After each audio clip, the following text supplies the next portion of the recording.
Saya ada di Kamboja Poipet, jadi dia kan mau pulang dia dari KBRI itu kayak mana ya Miss caranya? Oke, mau pulang, ada uang nggak? Nah itu dia Miss, karena dengar-dengar katanya kan harus denda visa mati. Nah dari situ dia bingung. Ya berarti kan bukan tanya solusinya, karena kalian nggak ada uang, kan nggak ada masalahnya. Yang penting ada uang bisa pulang. Iya, cuman katanya udah lapor dari KBRI keluar SPLP kan, bayar SPLP, terus nunggu dia katanya kayak masa pemutihan gitu ya Miss, atau gimana? Iya, kalau masa pemutihan ya tunggu 6 bulan di situ, itu pun belum tentu dapat pemutihan. Oh berarti memang kayak gitu jalurnya ya Miss? Iya, kalau kamu nggak bayar denda overstay, ya kamu nggak pulang. Nggak tahu berapa lama di situ. Hmm, Betul. ya. Kan waktu Jadi memang di sana. sudah dikasih tahu jangan Kamboja, masih tetap maksa Kamboja, jadi resikonya ditanggung sendiri sayang. Jadi maksudnya gini Miss, apa namanya, di sana gitu jumpai siapa gitu Miss? Takutnya kan sana kan ada calo-calo gitu. Nggak ada calo mbak, langsung masuk ke KBRI aja. Langsung sama ininya ya. Betul. Jadi Hmm, saya yakin KBRI Kamboja itu tidak memungut biaya untuk kalian, pemulangan kalian. Itu saya yakin. Karena saya sudah berbicara langsung dengan dubesnya langsung tadi. Bahwa mereka itu bekerja secara ugal-ugalan walaupun dengan gaji yang tidak banyak, mereka 24 jam kali 7 itu membantu. Cuman ya namanya orang kan ada capeknya juga. iya, Gitu kan? kemarin memang udah pernah nanya sama yang udah pulang kayak cuma bayar $27 aja sama nunggu masa pemutihan katanya. Kalau nunggu masa pemutihan itu kalau ada pemutihan, kalau nggak ada pemutihan ya kamu biaya makan, biaya kos di sana ditanggung sendiri. Hmm, Mm-mm. berarti memang kayak gitu jalurnya. Mau nanya Betul jalurnya sayang, memang kayak gitu. betul sayang. Kasih ya Miss. Sama-sama. Ya itu berdasarkan fakta ya teman-teman. Dan ini nggak ada yang telepon ya, nggak ada yang telepon lagi dengan Hong Kong ya. Soalnya nanti saya tidak ingin nanti berbicara tentang Kamboja nyerempetnya ke Hong Kong lagi. Aduh, saya pusing ini. Sebenarnya saya itu pusing ya. Saya itu bukan jalurnya tentang Kamboja ya. Jadi saya itu sejujurnya nggak tahu tentang Kamboja. Dan saya mendapatkan isu-isu gosip tentang KBRI, ada oknum-oknum terselubung. Dan kebetulan hari ini saya berbicara langsung dengan pegawai, bukan pegawai ya, Bapak Dubes langsung Pak. Dan Pak Dubes mengatakan bahwa Kamboja itu stafnya juga nggak banyak, stafnya yang ada di KBRI Kamboja itu tidak banyak, dan setiap kegiatan itu secara langsung membantu para pekerja migran yang ada di Kamboja.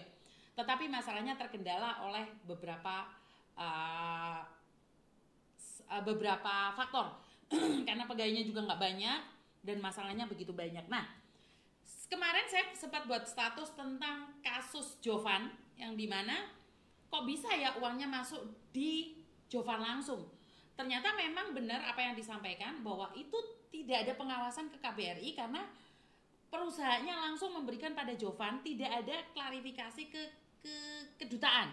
Jadi saya tidak menyalahkan kedutaan juga karena kedutaan itu kalau sudah timbul masalah baru mencari kedutaan. Itu menurut versi Pak Dubes ya. Jadi Pak Dubes mengatakan bahwa kalau ada masalah itu baru nyampe ke kedutaan. Selama jenazah ada keluarga yang ngurus atau selesai semuanya, jadi mereka perusahaan ini dan si Jovan ini tidak melaporkan ke kedutaan.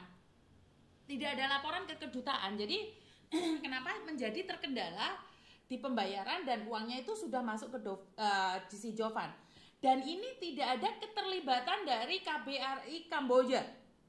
Ya ini saya clearkan ya biar tidak ada masalah di sini ya. Jadi tidak ada keterlibatan pihak pemerintah Indonesia yang ada di Kamboja tentang kasusnya Natasha. Ini saya tekankan ya, jangan menggiring opini karena di situ saya nggak menggiring opini, tetapi jarine bapak penggiringan ekonomi sama penggiringan opini.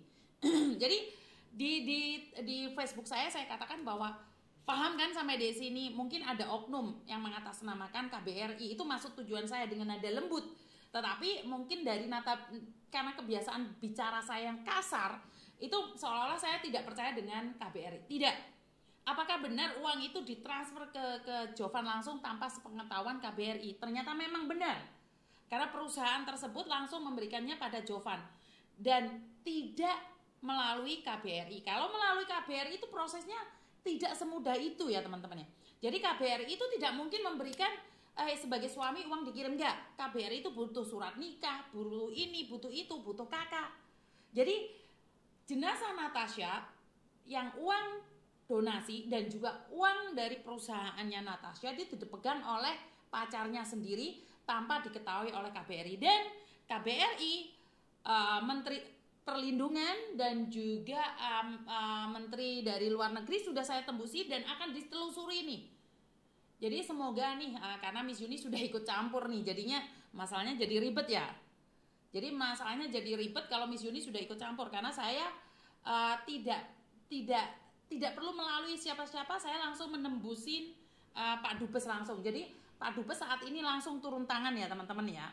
Jadi semoga ini menjadi arahan yang terbaik buat jenazah Natasha ya teman-teman ya. Jadi karena saya tidak ingin Natasha ini dibiarkan begitu lama ada di sana. Jadi semoga almarhum Natasha bisa dipulangkan secepatnya. Dan ini kebetulan ada yang telepon, tapi kok HP ku gak iso nyantol dek yo. Sebentar ya, sebentar.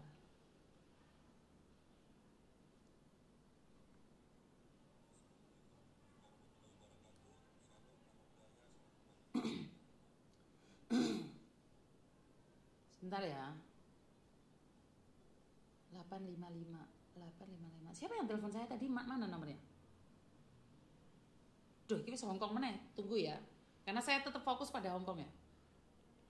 Halo. Halo, selamat siang Miss Yuni. Selamat siang sayang, ada yang bisa dibantu?